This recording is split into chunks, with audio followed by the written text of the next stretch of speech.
Dalam sebulan terakhir Iko, tercatat telah ada ratusan warga Merangin terserang demam disertai batuk. Dikatakan oleh Kepala Dinas Kesehatan Kabupaten Merangin, demam disertai batuk tersebut disebabkan oleh perubahan cuaca dan pola konsumsi buah yang tidak dicuci. Wabah demam disertai batuk dalam sebulan terakhir menjadi peristiwa menonjol di Kabupaten Merangin.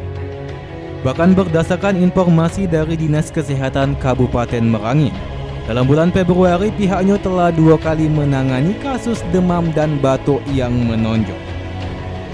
Pertama, kasus demam disertai batuk yang diderita oleh hampir seluruh anak warga suku Anak Dalam yang berada di wilayah Mengkekal Tabir Selatan. Serta yang kedua yakni di Pondok Pesantren Nurul Fatah yang berada di Desa Simpang Limbur, Kecamatan Pamenang Barat. Terdapat 167 santri menderita demam dan batuk.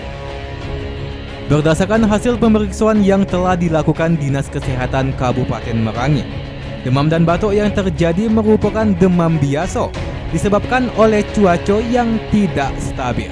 Ditambah lagi saat Iko tengah dalam musim buah, sehingga banyak warga yang mengkonsumsi buah seperti bidaro dan rambutan dengan tidak lebih dulu dilakukan pencucian, serta membuka kulit buah dengan cara digigit.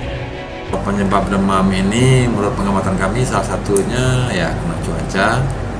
Sudah itu mungkin diperberat juga dengan kita ini sedang musim buah, semua buah bermusim, dan kita yakini anak-anak ini belum sepenuhnya berperilaku hidup bersih sehat.